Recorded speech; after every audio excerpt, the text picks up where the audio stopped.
I recently played through a game called Deathloop, and it's got me thinking about time. Typically, video games permit the player to progress at their own pace. You can explore a vast open world or delve deeply into a dungeon without any fear of a timer reaching zero. Sometimes, though, developers opt to add a little more pressure. The implementation of some kind of time mechanic can affect a game in any number of ways. It is often a polarizing decision.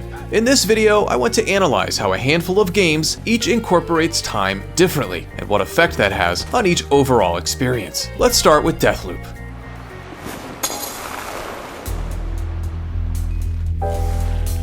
Have you ever woken up with a really bad hangover? Well, in Deathloop, you'll be doing that again and again and again.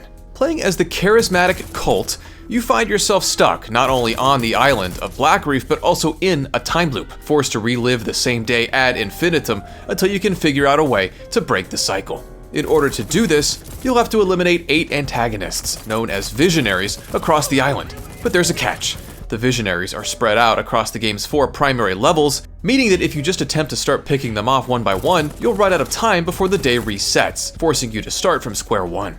It's a great concept for a game and immediately sounds compelling, but how does the idea actually function?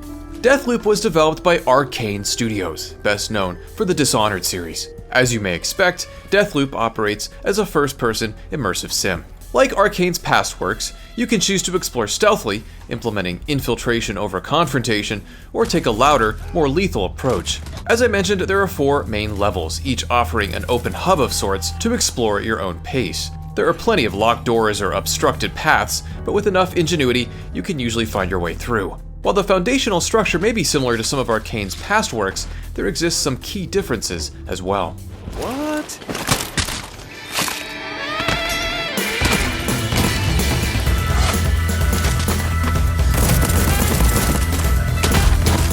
Each day in Deathloop is split into 4 time periods: morning, noon, afternoon, and evening.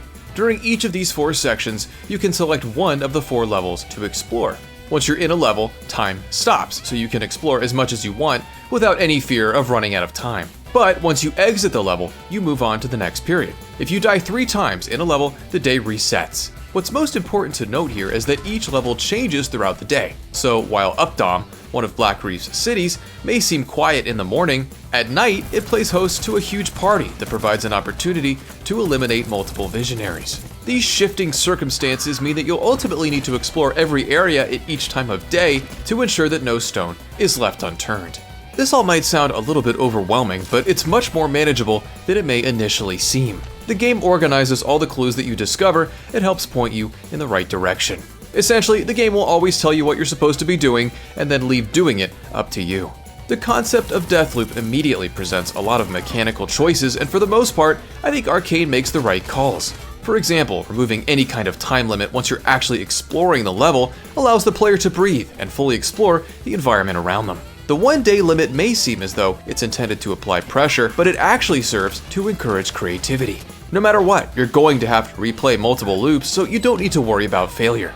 Any discoveries you make along the way are persistent, and the game even features a system that enables you to maintain weapons and abilities as well. Deathloop also allows you to fast forward to your desired time period, eliminating any time wasted twiddling your thumbs. As you continue to replay loops, you can figure out ways to kill 2 birds with 1 stone. For example, you may be able to get 2 visionaries together in the same place, enabling you to take them both out at the same time. Or, by sabotaging something in the morning, you can kill a visionary in the evening that's at a completely different level. It's really novel to become more efficient with your kills as you learn more about the visionaries' routines, which are the same every cycle. The change comes from you.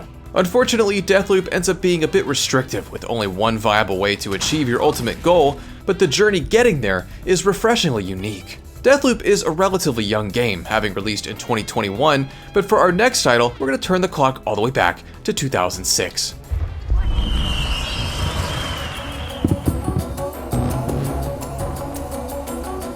What in the world? Dead Rising was developed by Capcom as a showpiece for the new Xbox 360. It follows Frank West, a photojournalist who travels to the small town of Willamette, Colorado to get the scoop on what appears to be some kind of crisis involving zombies. It's not long before his flyover is interrupted, forcing him to bail into the town's shopping mall. It's here that Frank discovers just how serious this undead problem has become. What's particularly unique about Dead Rising, and what makes it relevant for the sake of this video, is that you're on the clock. Before Frank jumps out of his helicopter, he demands that the pilot return in 3 days. Since flight appears to be the only means of escape, you're beholden to that timer. As you play through the game, you're constantly reminded of how much time you have left and can even check your watch if you want a real-time update. Barring some instances like boss fights, the clock is always counting down, meaning that you need to move with purpose, especially given that time is moving faster than it does in real life, which means that you don't actually have 72 real-time hours.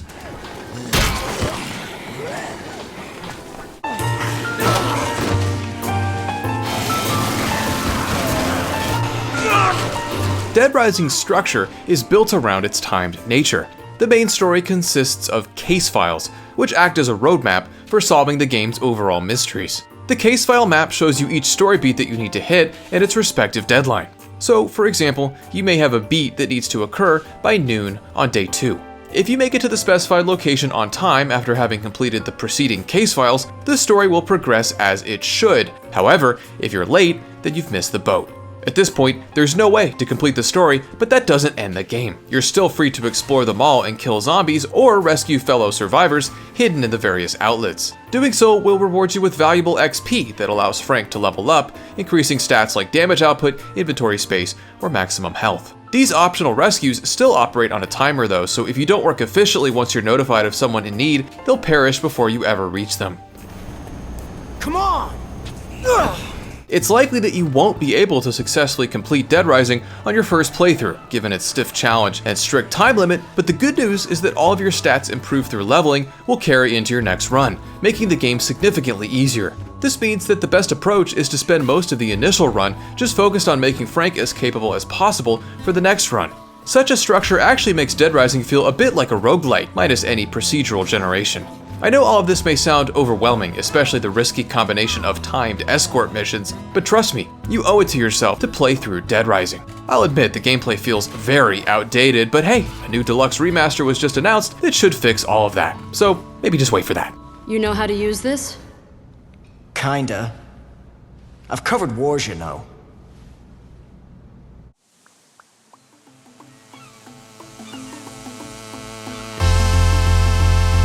If 72 hours is too much time for you to handle, here's a game that should be more your speed. Minute is a retro-inspired action-adventure with a twist. After 60 seconds, you die.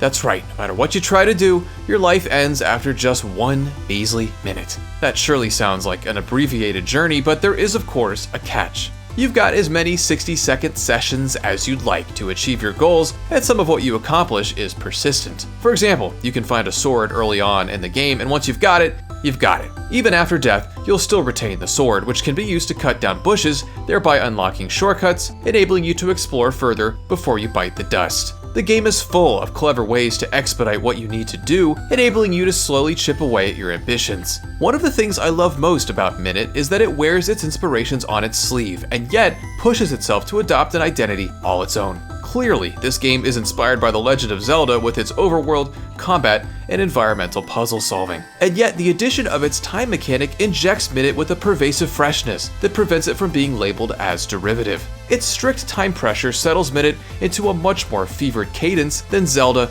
or any other action-adventure of this ilk. Time is ultimately a tool. It's a tool that can be used not just to enhance or deepen a game, but fundamentally change how it functions. For some, it only detracts from the enjoyment of unrestrained exploration, but when implemented properly, it can completely transform the adventure that surrounds it. The next time you see that timer appear on screen, give it a chance. It just might be the wrinkle you've been looking for.